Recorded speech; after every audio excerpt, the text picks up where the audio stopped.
The dust from the mountain trail still clung to Daniel Holt's boots as he walked through the settlement's main street. He hated coming down from his cabin. Too many people. Too much noise. But supplies didn't gather themselves, and winter would arrive in 3 months. The list in his pocket contained basics: fuel cells, protein packs, medical supplies, and wire for his solar panels. Frontier's Edge wasn't much of a colony.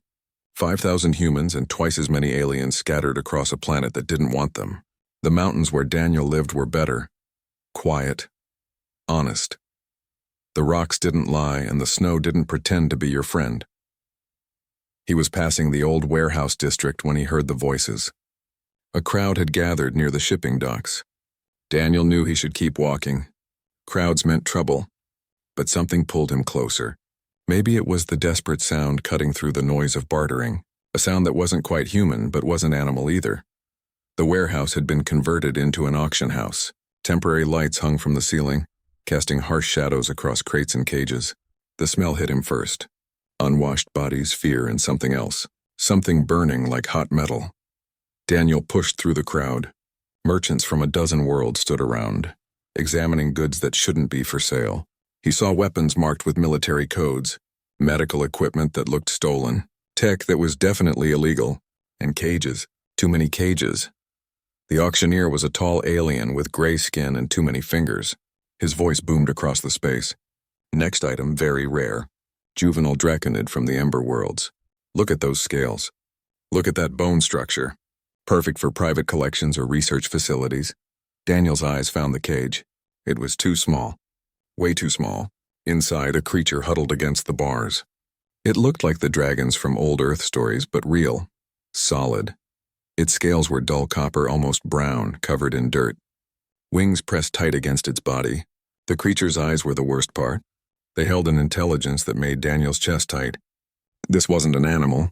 This was someone. The dragon child couldn't have been more than 3 feet long.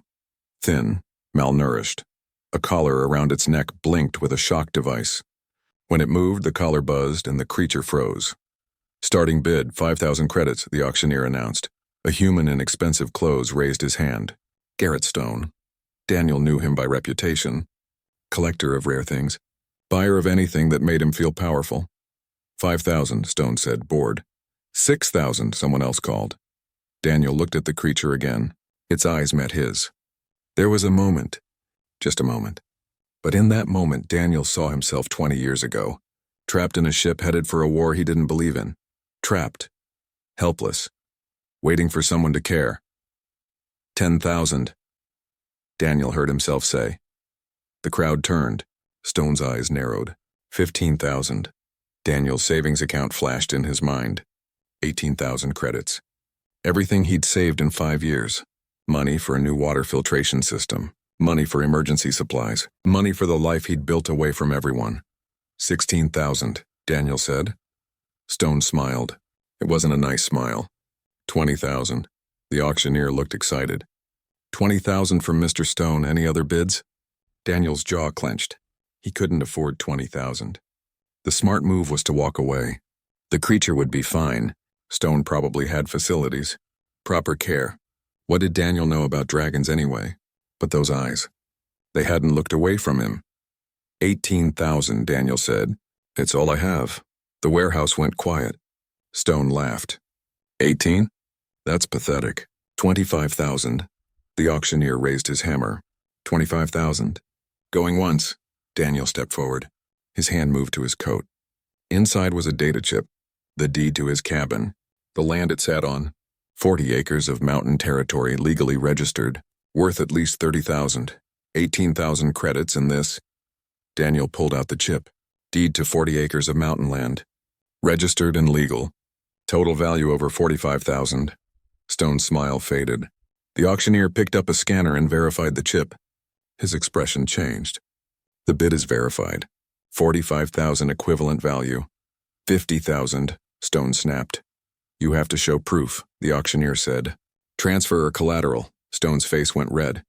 He pulled out his credit stick, but Daniel saw the hesitation.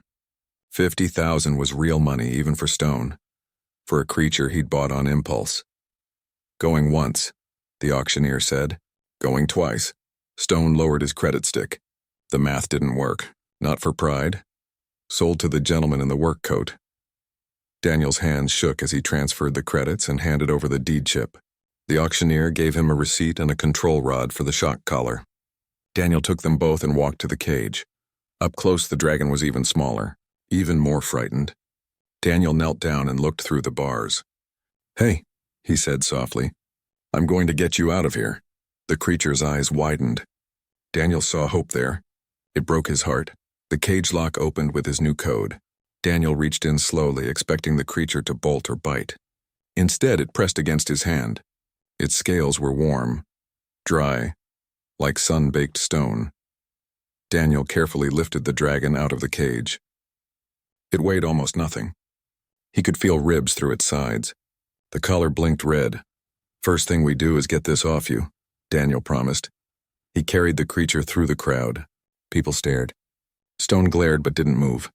Daniel didn't care. He just walked. Out of the warehouse. Through the street. To his old truck parked at the edge of town. The dragon stayed quiet in his arms the whole way.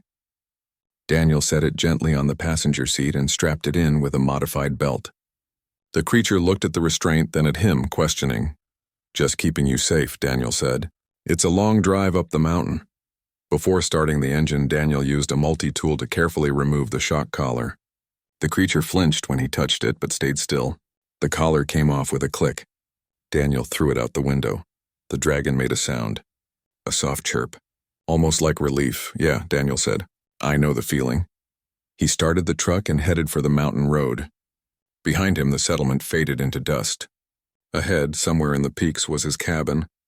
Not his anymore. The deed was gone. But he'd figure that out later. The creature curled up on the seat, eyes closing. For the first time since he'd seen it, the dragon looked peaceful. Daniel drove up the winding mountain path as the sun set behind them. He had no idea what he'd just done. No idea how to care for a dragon. No idea if it even ate normal food or spoke any language or would try to kill him in his sleep. But he knew one thing. He'd looked into those eyes and seen a child. Someone's child. Stolen. Caged. Sold. And Daniel Holt had never been good at walking away from someone who needed help, even if it cost him everything. 2 months had changed everything. Daniel sat on his porch and watched the dragon try to catch a mountain hare. She was faster now, stronger. Her scales had gone from dull copper to bright gold in the morning light, but she was still clumsy, still learning her own body. He'd named her Ember after the 3rd day when she'd accidentally sneezed and set his firewood pile ablaze. The name fit. She was fire and warmth and chaos all wrapped into one small dragon body. The hare zigged left. Ember pounced right. She tumbled head over tail into a snowbank. Daniel smiled despite himself. She popped up a moment later, shaking snow from her wings, and made a huffing sound that he'd learned meant annoyance. "Try leading your target," Daniel called out. "Don't chase where it is. Chase where it's going."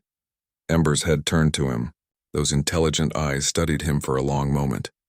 Then she turned back to hunting. This time, when a hare appeared, she waited. Watched. When it started to run, she pounced ahead of it, not behind. Her jaws closed on it quickly. Daniel felt a swell of pride. She learned so fast. Too fast for a simple animal. That was the problem that had been growing in his mind. Ember wasn't simple. She wasn't just some exotic pet. Every day proved it more. The way she solved problems. The way she watched him work and then tried to help. The way she organized her sleeping area with careful precision. 3 weeks ago, she'd watched him fix a broken solar panel. The next day, when another panel had issues, Ember had brought him the exact tool he needed before he'd even looked for it. She'd recognized the problem, and the solution, yesterday, had been even stranger. Daniel had been working on an old translator device from his ship days. Trying to fix it, really.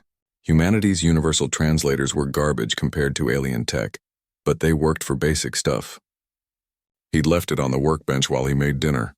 When he came back, Ember had been examining it, not playing with it, studying it. Her claws had been carefully touching the control interface. When she'd noticed him watching, she'd made a series of sounds, different tones, different pitches, like she was trying to talk. Now, sitting on the porch, Daniel made a decision. He went inside and grabbed the translator. It was half fixed, half broken. It might work. It might not. But he had to try. Ember, he called. Come here, girl. She bounded over, the hair forgotten. Her tail swished with curiosity.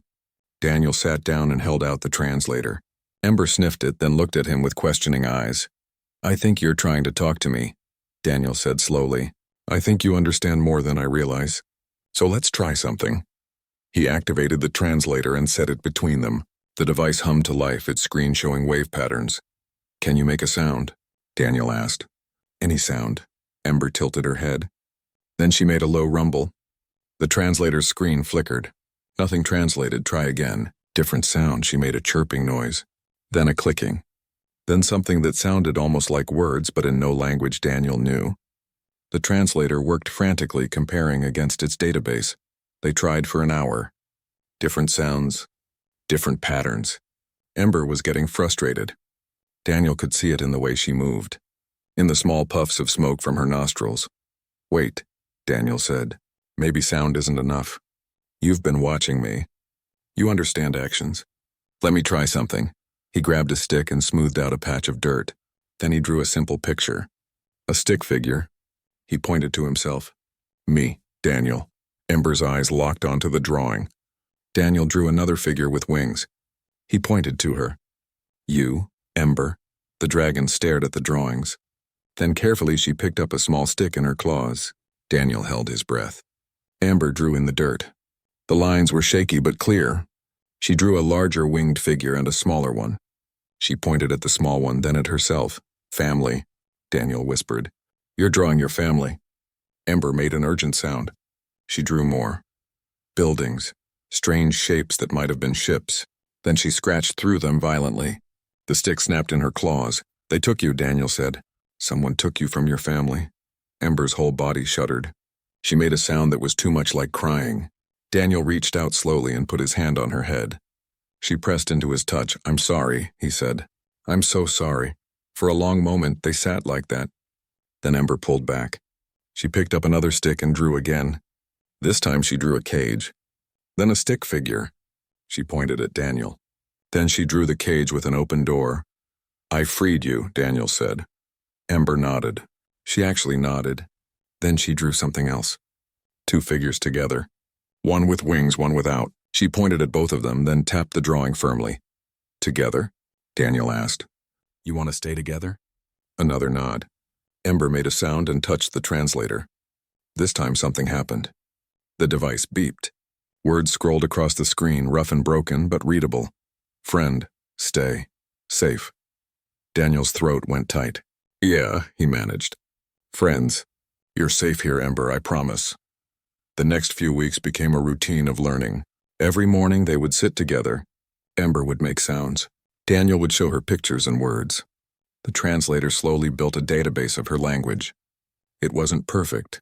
Most of what she said came out garbled or incomplete, but it was something. Daniel learned that Ember's species, the Draconids, had complex language. They used sound, yes, but also body language and something else. Something the translator called harmonic resonance. It was like singing and speaking at the same time. He learned that Ember was young. Very young. The equivalent of a human child, maybe 5 or 6 years old. He learned that she'd been taken from a place she called home nest during a sleep cycle. That she'd been in cages for what felt like forever to her. That she'd thought she would die in one. And he learned that Draconids were not animals. They were people, sentient, intelligent. Maybe more intelligent than humans, though Ember was too young to show her full potential. The knowledge made Daniel sick. He'd known it in his gut, but having it confirmed was different. The entire galaxy thought Draconids were primitive creatures, exotic animals. But they weren't, they were just quiet. Just hidden. One evening, 2 months after the auction, Daniel and Ember sat by the fire. The translator rested between them, better now after dozens of modifications. Ember, Daniel said, why don't more people know what you are? Why does everyone think Draconids are animals? The translator worked for a long moment. Ember's response came through in broken phrases. We hide. Safer to hide. Galaxy takes what it knows is valuable. Better to seem small. Better to seem simple. That's why you were taken, Daniel said. Someone figured it out. Yes, bad people know. They take children, sell for much money, to places that hurt us. Study us, Daniel's hands clenched. How many? How many of your people have been taken? Many, too many. My mother looks for me. My father looks. But Galaxy is big. We need to contact them, Daniel said. Tell them you're safe. No communication from here. Too far, and I not know how. Daniel nodded slowly. Then we'll figure it out. I'll help you get home, Ember, I promise. Before she could respond, lights flashed through the window. A vehicle was coming up the mountain road. Fast. Daniel stood and moved to the window. 3 trucks, black, unmarked. Ember, hide, he said quickly. Now, she didn't argue. She darted into the back room where her sleeping nest was. Daniel grabbed his rifle from above the door. He didn't like violence, hadn't fired a weapon in years. But he knew what unmarked trucks meant. The vehicles stopped in front of his cabin. 6 men got out, humans wearing body armor. Leading them was someone Daniel recognized. A security contractor named Reed who worked for Garrett Stone. Daniel opened the door before they could knock. Private property? Turn around, Reed smiled. Mr. Holt, we're here for the creature you purchased. Mr. Stone has decided he wants it after all. He's willing to pay double what you spent. Not for sale. Leave. I don't think you understand, Reed said. His hand moved to his weapon. Mr. Stone gets what Mr. Stone wants. This is a courtesy call. Hand over the Draconid and everyone walks away happy. Daniel raised his rifle. Final warning. Leave my land, Reed sighed. The hard way, then. 3 things happened at once. Reed's men drew weapons. Daniel fired a warning shot into the air. And Ember exploded through the cabin door in a blur of gold scales and fury. She was growing. Daniel hadn't realized how much until now. She was bigger, faster, and she was done being afraid. Fire erupted from her jaws. Not a small flame. A torrent of heat that made the air shimmer. Reed and his men scattered. One man's armor caught fire. He rolled in the snow, screaming. Ember landed between Daniel and the intruders. Her wings spread wide. She made a sound that was part roar, part words. The translator, still inside the cabin, broadcast her message through the open door. I am. Not a thing, leave now. Reed stared. His weapon fell from his hand. It talks. Oh God, it actually talks. She, Daniel corrected. She talks. And she's asking you nicely. I won't ask at all. Next time I don't fire a warning shot. The men retreated to their trucks. Reed backed away slowly, eyes never leaving Ember. Stone will hear about this. You're both dead. Tell Stone to come himself if he's got the spine, Daniel called out. See what happens. The trucks roared to life and disappeared down the mountain. Daniel lowered his rifle. Ember's fire faded. She turned to him and he saw fear in her eyes. Not fear of Reed, fear of what she'd done. Did I hurt? She asked through the translator. No, Daniel said gently. You protected us. You were perfect. She pressed against his side and he wrapped an arm around her. They stood like that as the sun set, watching the road for more trucks that didn't come. But Daniel knew this wasn't over. Stone wouldn't stop. And now Daniel had something worse to worry about. Stone knew that Ember could talk. Knew what she really was. That information was worth more than any price at auction. They had to move fast. Had to find help. Had to find Ember's people before Stone found them. Tomorrow, Daniel decided. Tomorrow they'd start searching. Tonight they'd rest. Together. Safe. At least for one more night. 6 months had passed since the auction, and Daniel's world had become very small. The cabin, the mountains, Ember. Nothing else mattered because nothing else was safe. They'd moved twice already. First, when colonial marshals came asking questions about the incident with Reed's men. Second, when Stone's people found their new location. Now they lived in an old mining shelter high in the peaks where only mountain goats and bad weather dared to go. Ember had grown. She was the size of a large dog now, with wings that could actually lift her for short flights. Her golden scales gleamed like polished metal. The translator worked perfectly now, rebuilt and refined over months of daily use. She could speak in full sentences, though her grammar was still childlike. Daniel, Ember said, looking down from the shelter entrance. Something is coming. Not human. Not colonial ships. Daniel grabbed his rifle and joined her. The sky was clear except for one object, a ship, sleek, dark green, shaped like a teardrop. It moved without the roar of human engines, silent, graceful. Get inside, Daniel said. No. Ember's voice was firm. I know this ship design. It's from the Ember worlds. It's my people. Daniel's heart jumped. For 6 months, he'd tried to find a way to contact Ember's homeworld. Every attempt had failed. The Ember worlds weren't on standard galactic maps. Most species didn't even know where they were. And now they'd come to him. The ship landed in the clearing below. Snow scattered in all directions from its landing thrusters. A ramp extended and 2 figures emerged. The first was a draconid like Ember but fully grown. Easily 15 feet long with scales that shifted between deep red and purple. Wings folded against a powerful body. Eyes that blazed with intelligence. The second was older, smaller, gray scales that looked like weathered stone. But there was something in the way this one moved. Authority. Wisdom. Ember made a sound, a cry that was joy and pain mixed together. She launched herself from the entrance, wings spread, and flew down to meet them. Daniel watched as the adult draconid caught Ember in her arms. They made sounds together, too fast and complex for the translator. Crying. Both of them crying. The older draconid looked up at Daniel. Looked right at him with eyes that seemed to see through everything. Then it spoke in perfect, unaccented human English. "Daniel Holt, we need to talk." 10 minutes later, they sat in the shelter around a small fire. The adult draconid, who introduced herself as Sarah, held Ember close. The elder, named Oren, sat across from Daniel with a grace that belied his age. "You've been looking for her," Daniel said. It wasn't a question. "For 13 months, Sarah said. Her voice was deep, musical. "Since the night raiders took her from her sleep nest. We've searched 40 systems, followed 100 false leads. We'd almost given up." "I'm her mother," Sarah continued, and Daniel saw Ember press closer to her. "And I owe you a debt that cannot be repaid." "You don't owe me anything," Daniel said. "I did what anyone should have done." Oren made a sound that might have been a laugh. "That is where you're wrong, Daniel Holt. 99 out of 100 beings would have left Ember in that cage. Most would have bought her as a curiosity, as a pet. You alone saw her as she truly is." "Anyone with eyes could see she was intelligent," Daniel said. "No," Oren said firmly. "They see what they expect to see. The galaxy thinks we are animals, primitive creatures. We've spent thousands of years encouraging that belief." Daniel frowned. "Why?" Sarah answered. "Because the galaxy takes what it values. When species discovered we could manipulate energy, could breathe fire, could live for centuries, they didn't see people. They saw weapons, tools, resources to be exploited. So you hid," Daniel said slowly. "Made yourselves seem simple." "We retreated to the Ember worlds," Oren said. "We allowed our technology to appear primitive. We stopped traveling to other systems. We let the galaxy forget what we truly are. For 3,000 years it worked. We lived in peace. And then the traffickers came." "How did they find out?" Daniel asked. "A researcher." Kara's voice went cold. "A scientist who visited our world under false pretenses. He learned our secret. He sold it to people who deal in rare beings. Now they hunt our children. They know young draconids can't control their abilities yet.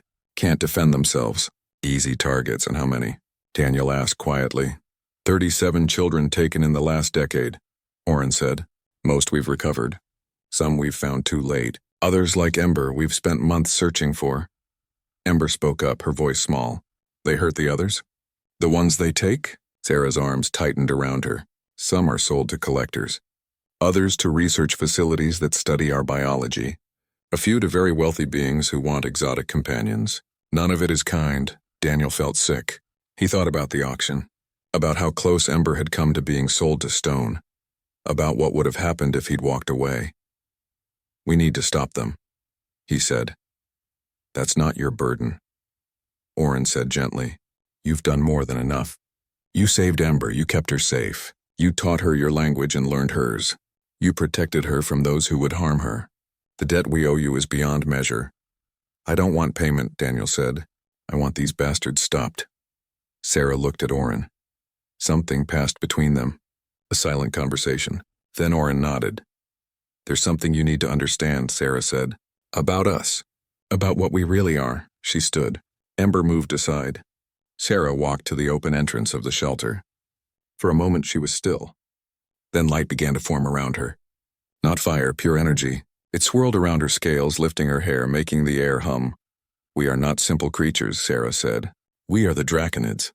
We've existed since before most species learned to make fire. We've mastered energy manipulation at a molecular level. We live for thousands of years. We remember things your people haven't discovered yet. The energy around her condensed into a sphere. It floated between them, bright as a small sun but giving no heat. Just light. We chose peace, Orin said. We chose isolation. Because power like ours invites fear, invites greed. We've seen civilizations rise and fall. We've watched species destroy themselves over resources we could provide freely. So we hid, became myth, became legend. But hiding has costs, Sarah said. The sphere faded. We're so isolated that when our children are taken, we have no allies. No friends among the stars. No one who knows us well enough to help. Except you, Orin said, looking at Daniel. A human who saw a child in a cage and gave everything to free her. Who learned to speak with her. Who protected her at risk to himself. You are the first being outside our species in 3,000 years who has treated us with genuine respect. Daniel shook his head. I'm nobody special. I just did what was right. That's exactly why you're special, Orin said. Doing right is the hardest thing in the galaxy. Most choose easy instead. Ember moved to Daniel's side. She leaned against him the way she had 100 times before. Daniel is my second father, she said simply. He gave me family when I had none. Sarah's eyes went bright. Then he is family to us as well. We came to bring Ember home, Orin said. But we see now that home is more than a place. It's where we're loved, where we're safe. I want Ember to be with her people, Daniel said carefully. She belongs with you. No, Ember said firmly. I belong where I choose. I choose here, with Daniel, but also with Mother, with Elder Orin. Why can't I have both? Sarah knelt beside Ember. You can, little flame, if Daniel agrees. And if he understands the danger? What danger? Daniel asked. The traffickers will come for you, Orin said. Garrett Stone knows what Ember is. He'll sell that information. Soon others will come. Hunters, collectors, those who want to study her or use her. They're already coming, Daniel said. We've been running for months. Then stop running, Sarah said. Come with us. To the Ember worlds. Bring Ember, live among us. You'll be safe, protected. Daniel looked at Ember, at her hopeful eyes, then at the shelter around them. His whole life had been about isolation, about keeping apart from others. But that life had ended the moment he'd seen a child in a cage. If I come, Daniel said slowly, I want to help. Not just hide. I want to find the others, the children who were taken. I want to stop the people doing this. Orin and Sarah exchanged another look. Our people will not agree, Orin said. Most of the council will vote to remain hidden, to protect ourselves and let the rest of the galaxy solve its own problems. Then convince them, Daniel said. How many more children get taken while you hide? How many more families get destroyed? You have power. Use it for something other than hiding. Humans, Orin said with something like amusement. So bold, so certain. You've been in space for barely 200 years and you think you can change everything. Someone has to, Daniel said. Yes, Kara said quietly. Someone does. And perhaps it takes an outsider to see what we're too afraid to face. We've hidden for so long that we've forgotten how to fight. You're not alone anymore, Daniel said. You've got at least one human on your side. Maybe more if I can convince some old friends to help. Ember made a happy sound. We're going to save the others, really? We're going to try, Daniel said. Orin stood. His old eyes studied Daniel for a long moment. You've changed something today, Daniel Holt. Something that's been unchanged for 3,000 years. I hope you understand the weight of that. I understand a child was taken from her mother, Daniel said. And there are more children out there still in cages. Everything else is just details, Sarah laughed. It was a beautiful sound. I see why Ember loves you. Very well, come with us. Meet our people. Show them that not all outsiders are enemies. And perhaps together we can do what we should have done long ago. Fight back, Orin said. Save the others, Ember added. Stop the bastards who think people are products, Daniel finished. They left the shelter an hour later. Daniel packed what little he owned. Ember flew in excited circles around the ship. Sarah and Orin prepared for the journey. As the ship lifted off, Daniel watched the mountains fall away below. He'd come to Frontier's edge to escape the galaxy, to live alone and unbothered. Instead, he'd found a daughter, a purpose, and now a war to fight. The galaxy was big. The enemies were powerful. The odds were terrible. But Daniel Holt had never been good at playing it safe. and for the first time in 20 years he felt alive. The Ember worlds were nothing like Daniel expected. 3 planets orbiting a binary star system, hidden behind a nebula that scrambled most sensor readings. The main world, where Kara's ship landed, looked medieval from orbit. Stone buildings, simple structures, no obvious technology. It was all camouflage. Underground, the Draconid civilization thrived. Cities carved into living rock. Technology that made human engineering look like children's toys. Energy systems that pulled power from the planet's core without depleting it. Everything was beautiful, efficient, and ancient. But Daniel didn't come here to sightsee. He came here to plan. 1 year had passed since the auction. Ember had grown into a young adult, her golden scales now bright as morning sun. She'd reunited with her father Kale, a defender of the Ember worlds. She'd reconnected with her people. But she spent every evening with Daniel, planning their next move. They sat now in Daniel's quarters deep in the underground city.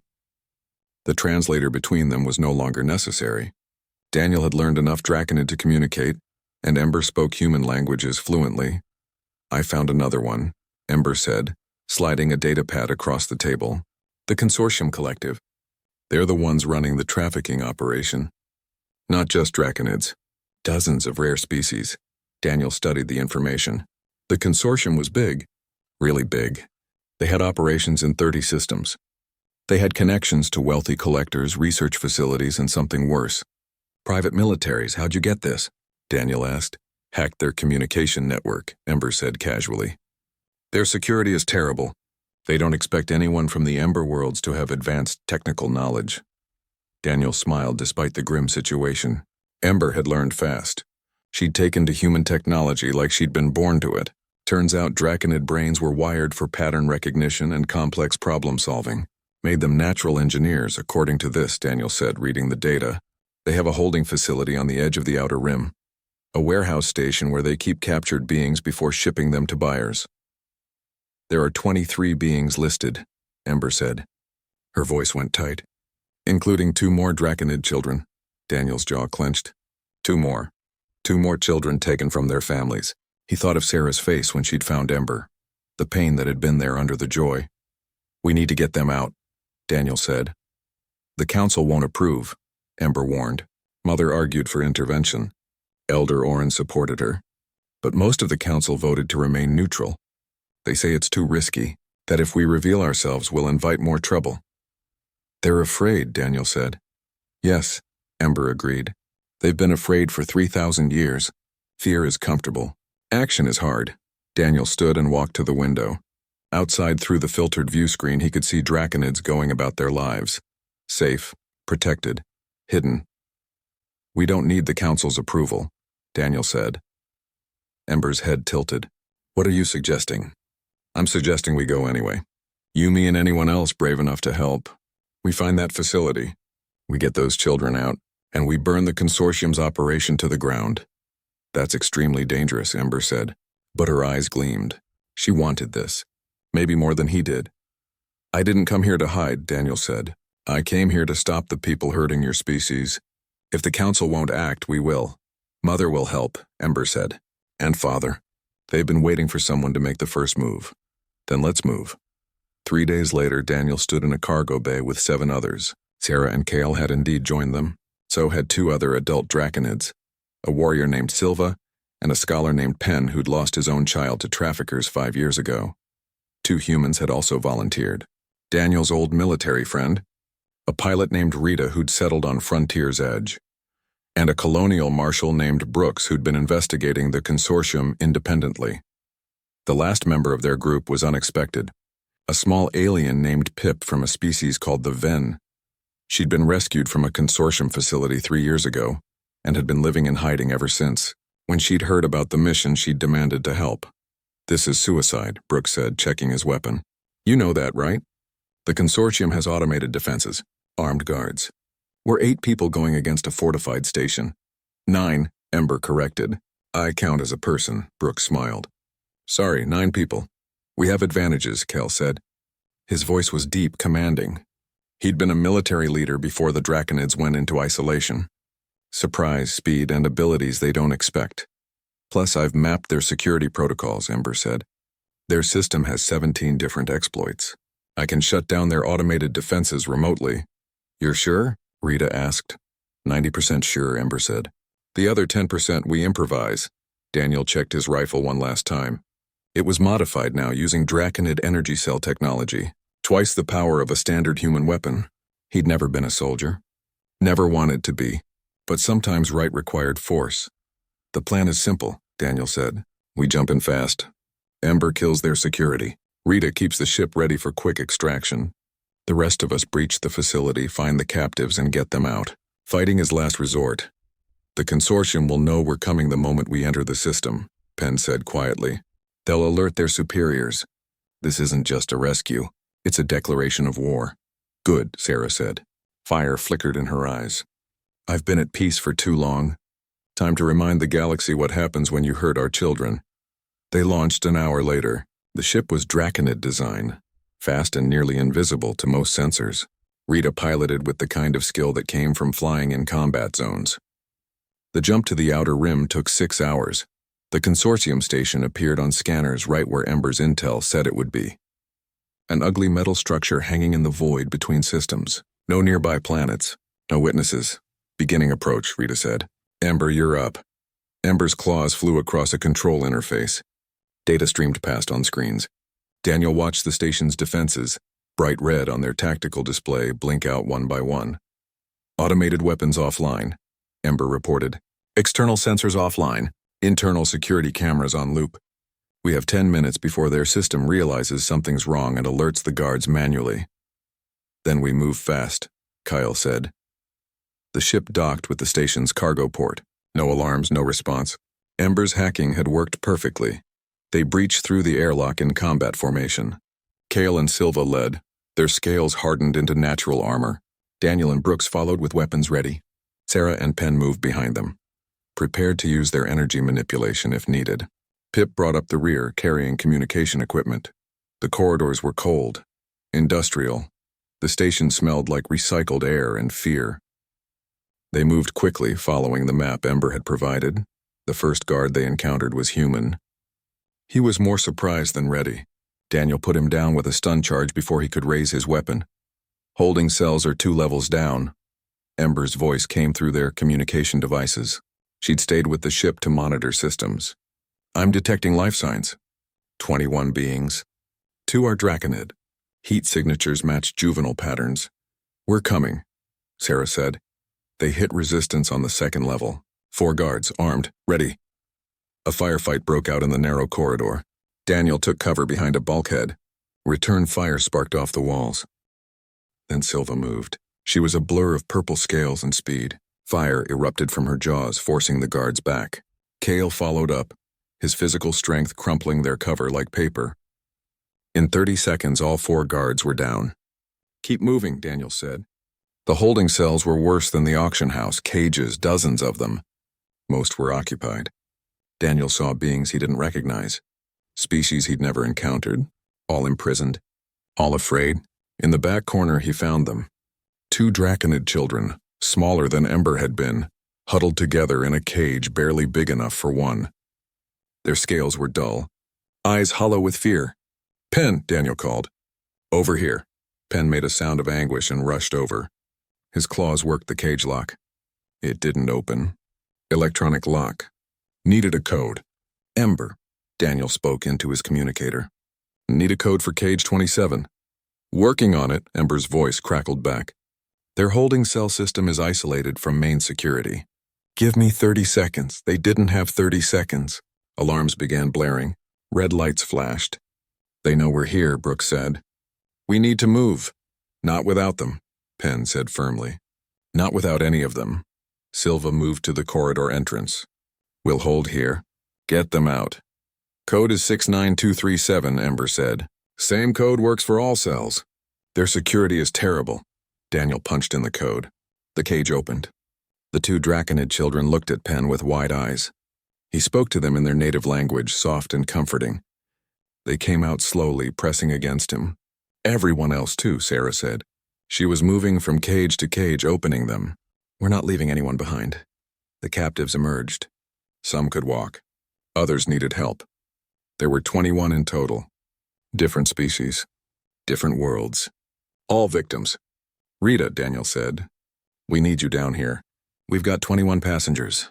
On my way, Rita responded. But we've got company. 2 consortium ships just dropped out of hyperspace. They're moving to intercept. How long? Daniel asked. 5 minutes. Maybe less. They moved as fast as possible. The captives were weak, scared. Some had been imprisoned for months. Kale and Silva carried those who couldn't walk. Sarah led the group, using her energy abilities to create barriers when guards appeared. They made it back to the docking port. Rita had the ship ready. The prisoners filed in, crowding the cargo bay. The 2 Draconid children stayed close to Penn, holding on to him like he was their last hope. Everyone in, Daniel called. Brooks, get them secured. Brooks moved to help the prisoners while Daniel and Kale covered the corridor. Guards were coming. A lot of guards. Daniel counted at least 15. We need to buy time, Kale said. I've got this, Silva said. She stepped into the corridor. Energy gathered around her. Not fire this time, pure kinetic force. She released it in a wave. The corridor buckled. The ceiling collapsed. Guards scattered or were buried. That'll slow them, Silva said, stepping back through the airlock. They sealed the ship and launched. The consortium vessels moved to intercept, firing as they approached. Rita dodged, the ship dancing through space with impossible grace. Hold on, she yelled. This is going to be rough. The ship jumped to hyperspace. Reality twisted. For a moment, Daniel felt like he was being pulled apart. Then everything stabilized. They'd made it. All of them. In the cargo bay, the rescued captives huddled together. Some were crying. Others sat in shocked silence. The 2 Draconid children had fallen asleep against Penn, finally safe enough to rest. Daniel sat down heavily. His hands were shaking. Adrenaline wearing off. Ember's voice came through the communicator. You did it. You actually did it. We did it, Daniel corrected. Couldn't have done it without your hacking. The consortium knows now, Sarah said. She looked tired but satisfied. They know we're coming for them. They know we're not hiding anymore. Good, Penn said, holding the sleeping children. Let them be afraid for once. This is just the beginning, Kale said. We saved 21. But there are hundreds more. Maybe thousands. The consortium operates in 30 systems. Then we hit all 30, Daniel said. One at a time if we have to. Brooks laughed. You're insane. You know that? Probably, Daniel agreed. But I'm also right. These people were counting on the galaxy to ignore them. Time to prove the galaxy wrong. Pip spoke up for the first time, her voice small but fierce. I know consortium. I help find others. We'll need more help, Rita said. A lot more. This is bigger than 9 of us. Then we find more help, Ember said. We tell the galaxy what's happening. We show them the consortium can be beaten. We give others hope. Daniel looked around at the rescued captives, at his strange crew of rebels, at Ember's determined face on the communication screen. 1 year ago, he'd been a hermit in the mountains. Now he was leading a war against the galaxy's darkest corner. Life was strange.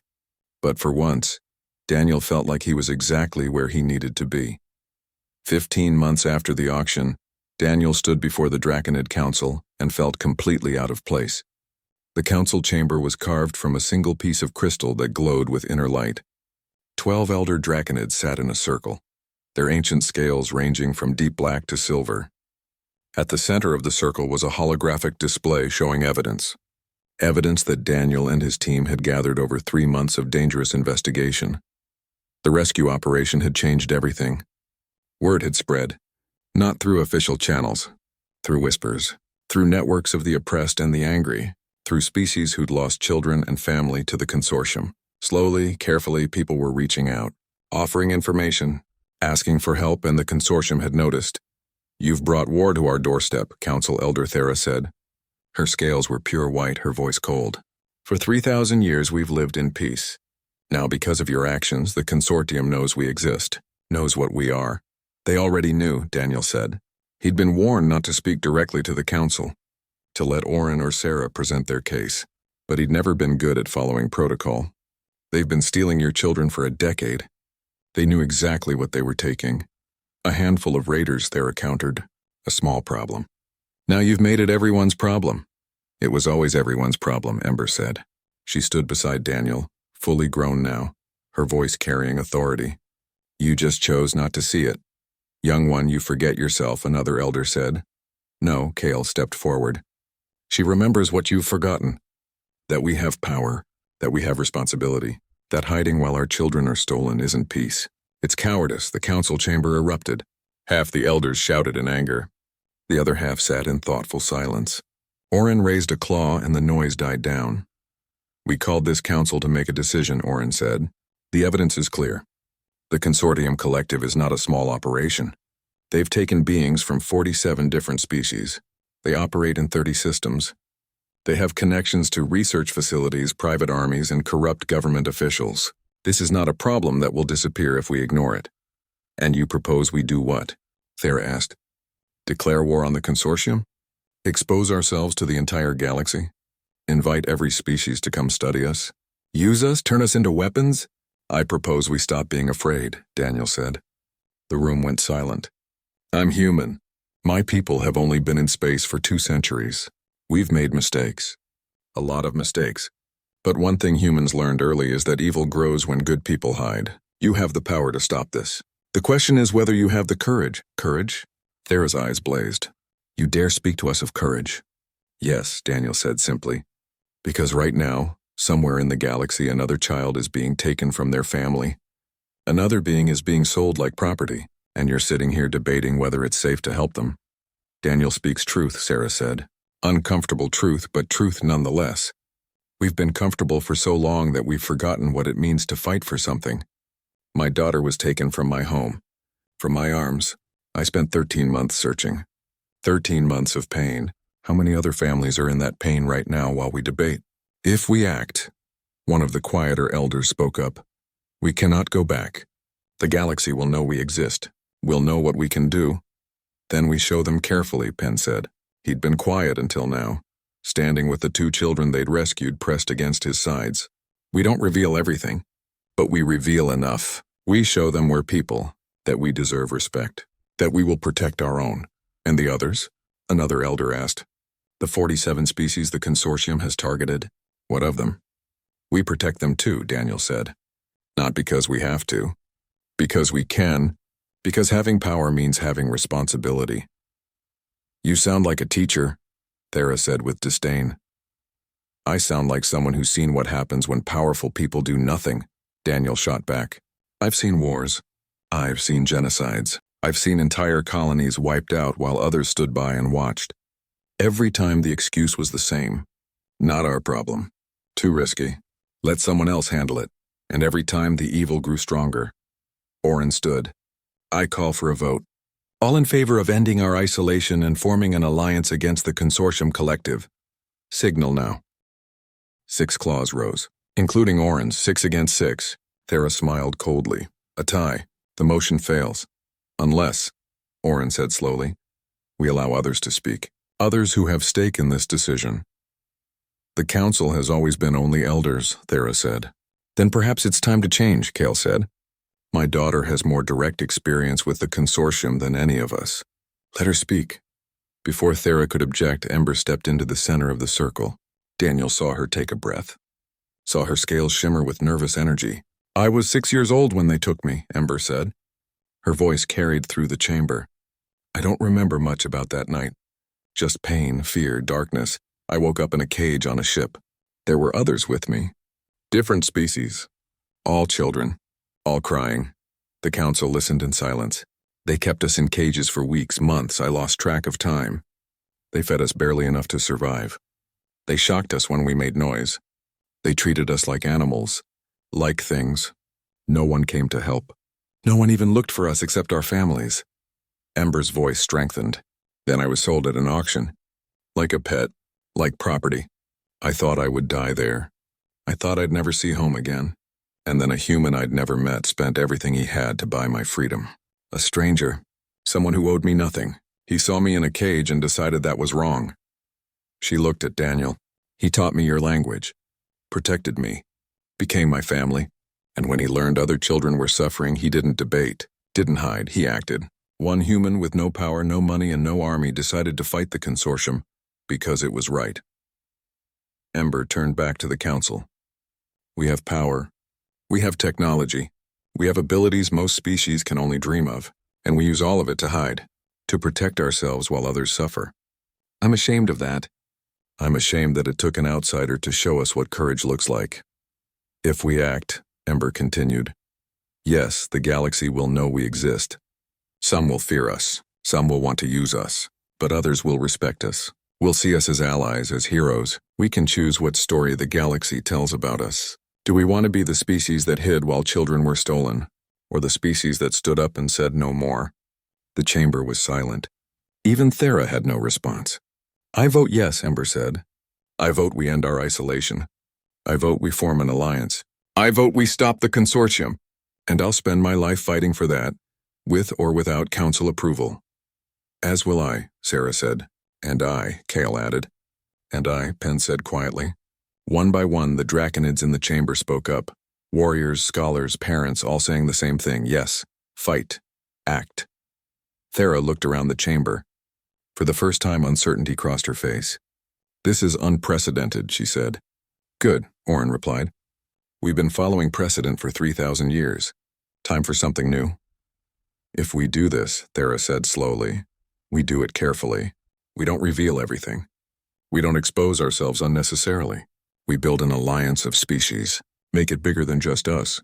Agreed, Daniel said. And you'll lead it, Thera continued, looking at Daniel. You started this. You finish it. I'm not a leader, Daniel protested. You led 8 people on a suicide mission and everyone came back alive, Brooks pointed out. He'd been standing quietly at the back of the chamber. You convinced draconids to end 3,000 years of isolation. You're a leader whether you like it or not. Then I need help, Daniel said. Real help. We need to reach out to other species, the ones the consortium has hurt. We need to share information. Build a network. I can help with that, Rita said. I still have contacts in the colonial military.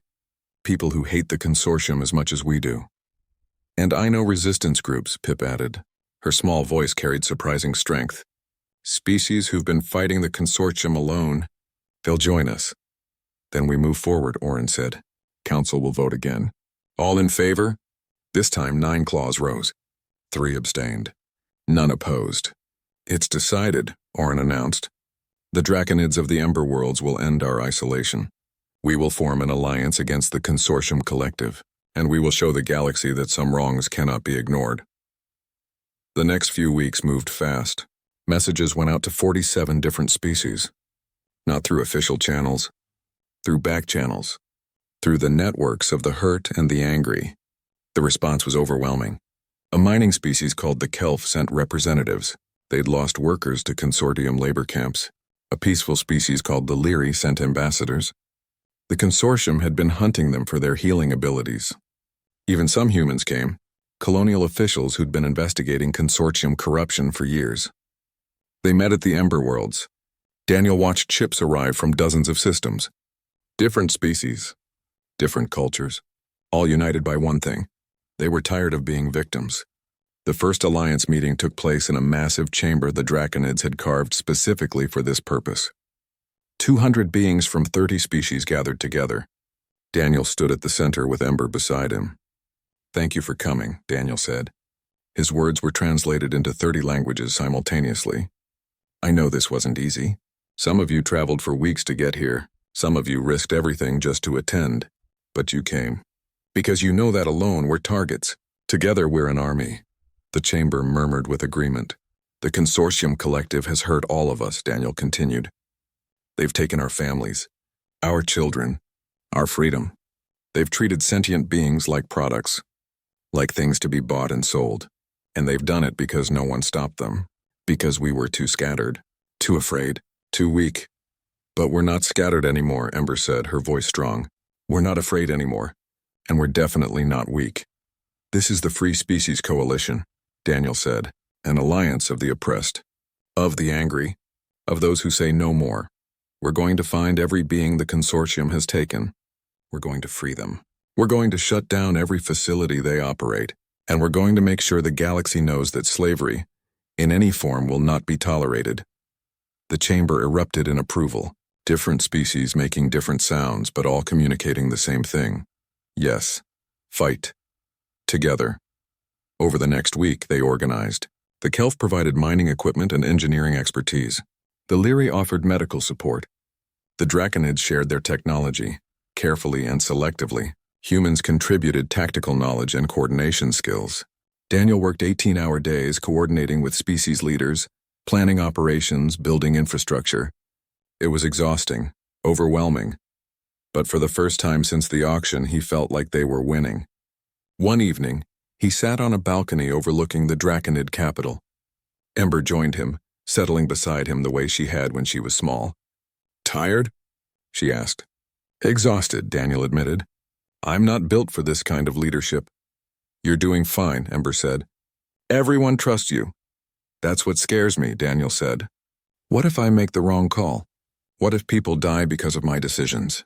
"People are already dying," Ember said gently. "Because the consortium exists. You're not responsible for that. But you are responsible for trying to stop it. That's all leadership is. Trying. Caring enough to try." Daniel smiled. "When did you get so wise?" "I learned from the best," Ember said. They sat in comfortable silence watching the stars. Somewhere out there, the consortium was regrouping, planning their counter-move. The war was far from over. But for the first time, they had a real chance.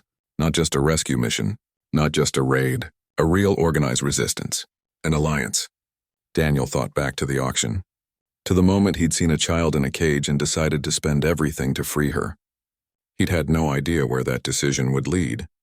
No idea that one act of compassion would spark a movement. But that was the thing about doing the right thing.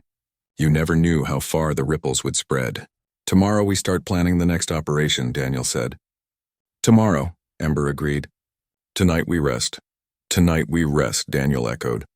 Below them, the capital glowed with the light of 200 different species working together. Building something new, something better. The galaxy was about to learn what happened when the oppressed stopped hiding, and Daniel Holt, the mountain man who just wanted to be left alone, was leading them. 2 years after buying a dragon at an auction, Daniel Holt stood in the command center of a warship and wondered how his life had gotten so complicated. The ship, provided by the Free Species Coalition, was larger than anything he'd ever imagined flying on. Around him, holographic displays showed the positions of 40 other ships. Different species, different designs, all united under one banner. The coalition had grown beyond anyone's expectations. What started with 8 people on a rescue mission had become a movement of thousands. 50 species had joined. Even some elements of humanity's colonial government had provided support, though quietly. The Galactic Council pretended not to notice, but everyone knew they were watching, and now, they were about to strike at the heart of the consortium's operations. "Final position reports coming in," Rita said from the pilot station. She'd become the coalition's chief tactical officer.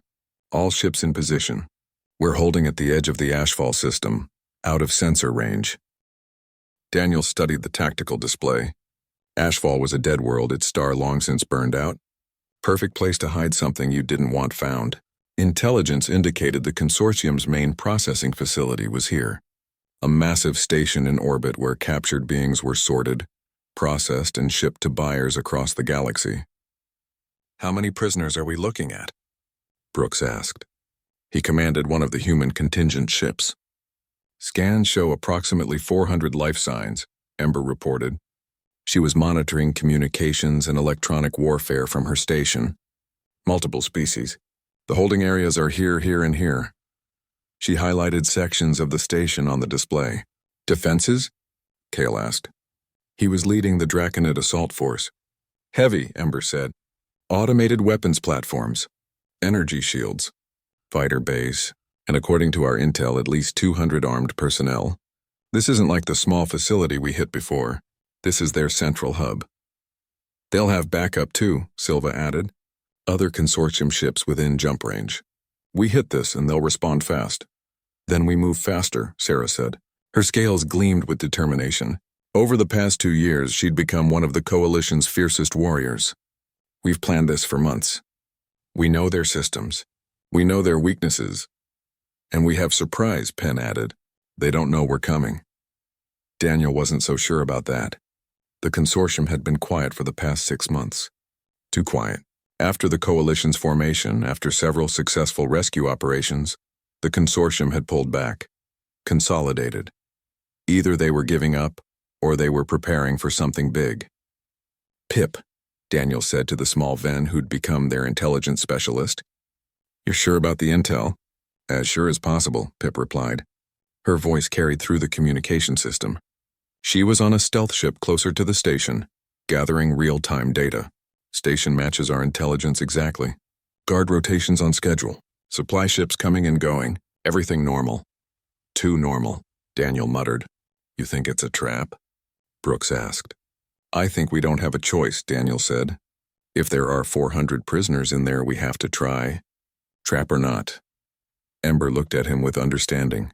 They'd talked about this, argued about it, but in the end they both knew the answer. You didn't leave people in cages just because the rescue might be dangerous. "All ships report ready," Rita said. Daniel took a breath. Around him the command center was quiet, tense, everyone waiting for his order. 2 years ago he'd been a hermit, a man who wanted nothing to do with people, with politics, with the galaxy's problems.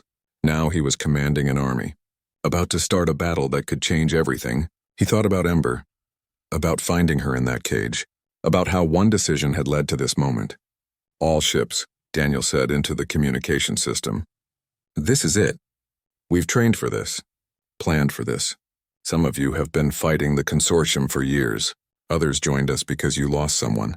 All of us are here for the same reason, because the galaxy has a disease and we're the cure." He paused, choosing his words carefully. "There are 400 people on that station who've lost hope. Who think no one's coming for them? Let's prove them wrong. Free Species Coalition, attack formation. Jump in 30 seconds. The countdown began. Ships powered up their jump drives. Weapon systems came online. Ember's claws flew across her controls, preparing the electronic warfare suite. 10 seconds, Rita counted down. 5, 4, 3, 2, 1, jump. Reality twisted. The dead system of Ashfall snapped into view. The consortium station hung in the void, massive and ugly. For a moment, everything was still. Then the station's sensors registered them. Alarms began blaring. "Here we go," Rita said. "All ships attack pattern Delta. Let's show them what the Coalition can do." The battle began. Coalition ships moved in coordinated formations. Draconid vessels, fast and maneuverable, targeted the station's weapons platforms. Kelf mining ships, heavily armored, pushed through the station's defensive fire. Human ships provided suppression fire, their weapons laying down covering barrages. The consortium responded fast. Fighters launched from the station's bays. Defense turrets opened fire. The energy shields flared bright as weapons impacted. "Shields holding," Rita reported. "But we're taking fire from multiple vectors." "Ember, can you get through their shields?" Daniel asked. "Working on it," Ember said. Her focus was absolute. "Their security is better than before. Someone upgraded their systems. I need 3 minutes." "We don't have 3 minutes," Kale said. "Consortium reinforcements just dropped out of hyperspace. 5 ships, heavy cruisers." Daniel's jaw clenched. This was the trap. The station was bait. The consortium had known they were coming and had prepared. "All ships, defensive formation," Daniel ordered. "Silva, take your wing and hold off those cruisers. Everyone else focus on the station. We need those shields down now." The battle intensified. Silva's wing of fast attack ships engaged the consortium cruisers. Explosions lit up the void. On the main display, Daniel watched ship indicators flicker and disappear. People were dying. His people. 2 minutes, Ember said. Sweat dripped down her scales. "Their system is fighting me every step. This isn't automated. Someone's countering my hacking in real time." "They have someone as good as you," Penn observed. "No one's as good as me," Ember said with fierce determination. "But they're close." On the tactical display, another coalition ship went dark. Then another. The consortium cruisers were cutting through Silva's wing. They were outgunned. "Daniel," Brooks's voice came through, urgent. "We can't hold this position. We need to fall back or push through. Middle ground is getting us killed." Daniel looked at the station, at the shields that still held, at the 400 life signs inside, at the trap closing around them. "Sarah," Daniel said, "how close can you get to the station?" Close enough, Kara replied. What do you need? I need you to do what Draconids do best, Daniel said. I need you to show them what you really are. Understanding flashed across Sarah's face on the communication screen. The council won't approve. The council isn't here, Daniel said. I am, and I'm asking, can you take down those shields? Sarah smiled. It was a dangerous smile. Pen, Silva, Kale, on me. Time to stop pretending. 4 Draconid ships broke formation. They accelerated toward the station, ignoring the defensive fire. Daniel watched on sensors as they approached the shields. Then the 4 Draconids emerged from their ships, in the void of space. No suits, no protection. Just them. What are they doing? Brooks asked, shocked. Something we should have done years ago, Ember said quietly. The 4 Draconids spread out around the station's shield perimeter. Energy began to gather around them. Not fire, pure energy. The fundamental force of the universe channeled through their bodies. Draconids didn't need ships for space, didn't need suits. They could survive in vacuum for hours using techniques older than most civilizations. It was one of the secrets they'd kept hidden for 3,000 years. Now the galaxy was learning. The energy built, brighter, hotter. 4 points of light in the darkness. Then, as one, they released it. The station's shields shattered. Now, Daniel ordered. All ships assault pattern. Boarding teams go. Coalition ships surged forward. Transport pods launched toward the station. Daniel was in the first one with Ember, Brooks, and 20 others. They hit the station's hull and burned through. Inside was chaos. Station personnel scrambled to respond. Automated defenses were already falling to Ember's renewed hacking efforts. The boarding teams moved fast, following the maps they'd studied for months. Daniel's team headed for the main holding area. They encountered resistance. Consortium guards in full armor. A firefight erupted in the corridors. Daniel took cover and returned fire. His modified rifle punched through their armor. Ember moved past him, her natural abilities making her deadlier than any weapon. Fire claws of speed. Guards fell before her.